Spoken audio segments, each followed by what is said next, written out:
அவரைக்காய் கொத்தவரங்காய் ரெண்டுத்தையும் சேர்த்து நம்ம இப்போ கூட்டு பண்ண போகிறோம். அது தேங்காய் எண்ணெய் தாளித்து ஊற்றி கூட்டு பண்ண போகிறோம். ரொம்ப நல்லாயிருக்கும் சாப்பிட்றதுக்கு. நீங்களும் இதேமாரி செஞ்சு சாப்பிட்டு பாருங்கள், ரொம்ப நல்லாயிருக்கும். இதுக்கு தேங்காய் எண்ணெய் தான் ரொம்ப நல்லாயிருக்கும். அது எப்படி செய்யுதுன்னு பார்க்கலாமா? தேவையான பொருட்கள்: தக்காளி, கொத்தவரங்காய், அவரைக்காய், கடலைப்பருப்பு. இது கடலைப்பருப்பு தான் போடணும், வேறு எந்த பருப்பும் போடாதீங்க. மஞ்சாத்தூள், மிளகாய்த்தூள், உப்பு, தேங்காய் எண்ணெய்,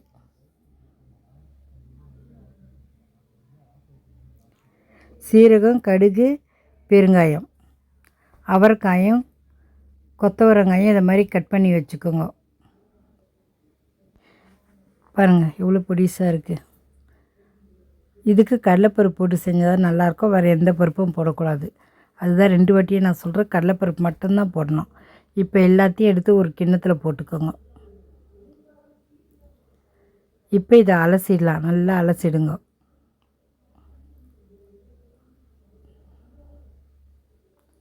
இப்போ ஒரு குக்கரில் கடலைப்பருப்பு போட்டுருங்க.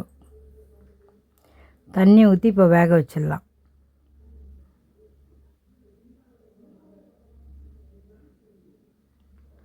இப்போ வேக வச்சிடலாம். ஒரு தக்காளி சேர்த்து குக்கரில் வேக போட்டுருங்க.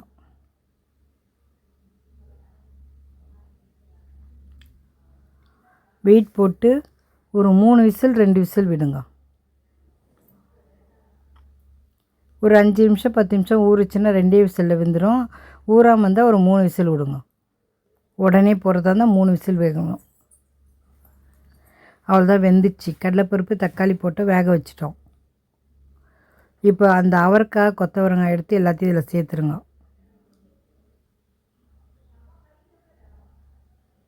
எல்லாத்தையும் சேர்த்தாச்சு. நல்லா கிளறி விட்ருங்க ஒரு தடவை. அந்த கொத்தவரங்காய், அவரைக்காய், கடலைப்பருப்பு 3த்தையும் சேர்த்து நல்லா இது மாதிரி கிளறி விடுங்க. இப்போ மஞ்சாத்தூள், இப்போ உப்பு,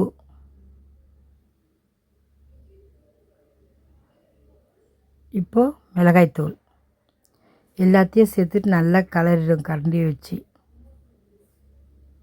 இது மாதிரி நல்லா கிளறி விட்ருங்க.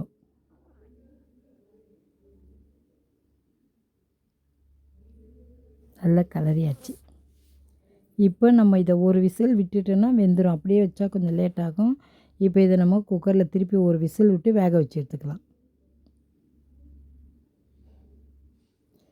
அவ்வளோதான், குக்கர் மூடி போட்டு ஒரே ஒரு விசில் விட்டால் வெந்துடும். அவ்வளோதான், ஒரு விசிலில் இறக்கிடலாம். இப்போ பாருங்கள், நான் திறந்து காமிக்கிறேன். பாருங்கள், வெந்துடுச்சு பாருங்கள். ஒரே விசில் தான், வெந்துடும். ஏற்கனவே நம்ம பருப்பு வேக வச்சிட்டோம்ல, அதனால் ஒரு விசில். திருப்பி நல்லா கிளறி விடுங்க. தண்ணியே இல்லை பாருங்கள், கொஞ்சம் தான் இருக்குது. அதனால் அந்த தண்ணி சுண்டுற வரையும் கொஞ்சம் கிளறி விட்டு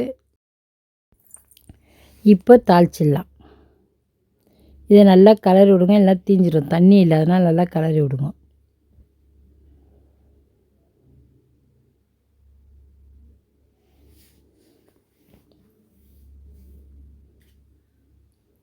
கிளறியாச்சு. கொஞ்சம் வேகமாக வச்சு கிளறிட்டினா அந்த தண்ணியும் சுண்டிடும். வேகமாக வச்சுட்டு பக்கத்தில் நின்னுங்க, போயிடாதுங்க, டக்குன்னு தீஞ்சிடும். அதனால் இது பாருங்கள், கொஞ்சம் பக்கத்தில் நின்று இது மாதிரி கிளறி விட்டிங்கன்னா தண்ணி சுண்டிடும். இப்போ நம்ம தாளி செய்யலாம். ஒரு கடாய் வச்சுட்டு தேங்காய் எண்ணெய் ஊற்றிடுங்க.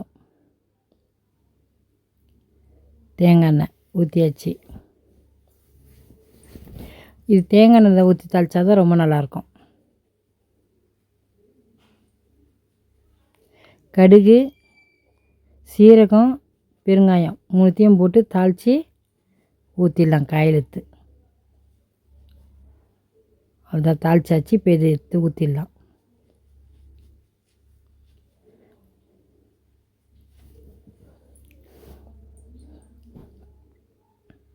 தாளித்து ஊற்றிட்டு இப்போ ஒரு கலரிட்டு இறக்கிடலாம்.